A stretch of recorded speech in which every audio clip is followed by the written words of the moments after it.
Il y a une histoire que les sages y racontent, qu'un jour, il y a un roi, c'est un machal, c'est une histoire, mais juste pour qu'on comprenne la chose, il y a un jour un roi qui a dit, moi je donnerai ma fille, et il y avait un rocher, il avait mis un rocher immense, un gigantesque rocher, et il a dit, moi, et il y avait une tour à côté, une tour, avec en haut de la tour, une espèce de... le toit de la tour, quoi, on va dire comme ça. Il avait dit, je ne donnerai ma fille qu'à celui qui est capable de prendre ce rocher et de le monter jusqu'en haut. Qu'est-ce qu'ils ont fait tous? Tous les prétendants, évidemment, le roi c'était un roi très puissant, on voulait tous sa fille parce que voilà, un roi très puissant. Non. Qu'est-ce qu'ils ont fait tous? Ils sont venus, ils ont essayé de soulever, ils ont venu peut-être avec des serviteurs, personne n'arrivait à soulever ce rocher. Et il y a un petit malin qui a fait quoi? Qui est arrivé, qui a dit, moi je sais, c'est bon, je m'en occupe. Comme ça, le type, comme ça. Mais quoi, comment tu vas faire toi? Il y a des types costauds comme ça avec des serviteurs. Qu'est-ce qu'il a fait? Il a pris un petit marteau, il a pris une... je sais plus comment on appelle cet outil-là, pour tailler la pierre. Et il a commencé à couper des petits morceaux de pierre. Et au fur et à mesure, il remontait une pierre, jusqu'à ce que quoi? Que tout le rocher là, il est monté là-haut, sur la tour. Et il a pu épouser la princesse. De là, on va apprendre comment battre le Yetzer Hara. La force du Yetzer Hara, il faut le savoir, c'est l'illusion. Son grand pouvoir, sa grande force, c'est il utilise le doute, on l'avait vu dans un cours précédent, que la force du Yetzer Hara, en fait, il utilise deux forces. La première, c'est le doute qu'il arrive à scanner, à trouver chez la personne, et par là, il se faufile. Mais aussi, il utilise l'illusion. Et on va voir que la plupart du temps, l'homme se décourage devant ce qu'il croit être infranchissable, parce que son Yetzer Hara va lui faire croire que c'est une montagne. D'ailleurs, qu'est-ce qu'on dit? On dit qu'à 120 ans, quand les tzadikim, quand on va aller devant Hachem à 120 ans, qu'est-ce qu'il va faire Hachem? Il va nous montrer Yetzer Hara.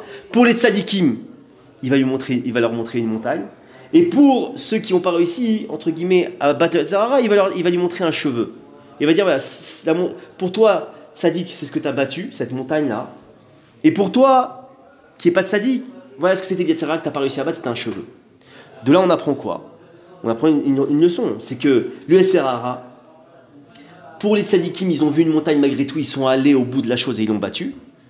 Et les autres, devant ce cheveu qui finalement, c'était rien, eux, ils se sont effondrés. Donc, il faut que quand on veut travailler quelque chose en nous, travailler une midot, travailler l'aïd des doutes par exemple. On sait que l'aïd des doutes, c'est ce qu'il y a de plus important dans la vie. Pourquoi important dans la vie? Je m'explique.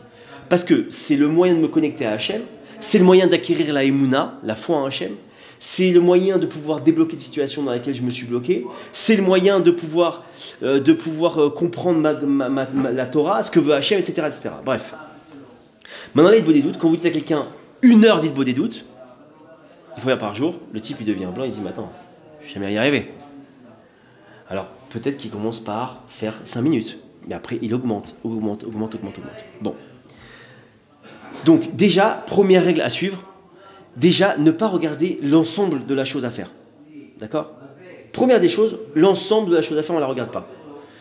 Par exemple, le type il doit travailler sa colère par exemple, il va se dire mais attends c'est impossible, moi je suis un coléreux, je suis un super nerveux.